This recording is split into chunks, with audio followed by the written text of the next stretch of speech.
સીધી વાડીમાં પડી ગઈ હવાર ને ઉપડી ગયો ડાયરેક્ટ લીંબુ વીણવા. લીંબુ જ ઘણા હે પણ આપણે એટલા જ લઈ જવાના છે. આ બાજુ મેથી ધાણા ડુંગળી બધું જામી ગયું છે. કાળીન છેટે સીતારામ કરીને બિસ્તરા પોટલા પેક કરીને ઉપડી ગયા સુરનગર બાજુ. થોરિયાળી ગેટે ઉભા રહી ગયા 7 કરોડનો ઠેલો લઈ. ડમ્પરની ઝીણી ઝીણી બાકાજી કી હાલતી હતી ત્યાં દેખાણું એરોપ્લેન.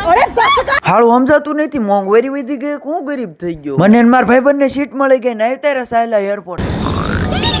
સુરનગર તો પહોંચી ગયો પણ આ દખેત મેં અપડાઉન બંધ કરી દીધું. ચાલ જૂઠા. તમને ખબર હોય કીજો આ લગન ભાઈ રામને હુલા બેવરાવતા છે. અબે સાલે પોગીને ડાયરેક્ટ વ્યૂ જવાનું રખડવા. કોંગ્રેચ્યુલેશન કહી દો, આપણે સોડાઈ લીધું નવું સિમ કાર્ડ. એલા મહિલામાં રાખ્યું આમું એમએનપી કરાયું તોય.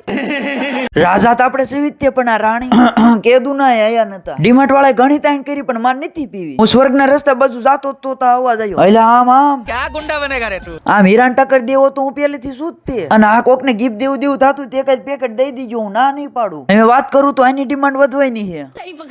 તમને લાગતું છે હું લીધું રહ્યો દેખાડું. કઈ નહીં, buy one get one free હતું, ઠોક નહીં. અનબોક્સિંગ તો આપણે નતું કર્યું પણ મુહૂર્ત તો આપણે જ કરવું પડે કેમ કે પૈસા દીધા હે. હું સિમ કાર્ડ નું અનબોક્સિંગ કરી નાખું, તમે ફોલો કરતા જજો. હારી ઓ મળશે માથા ભાઈ રે.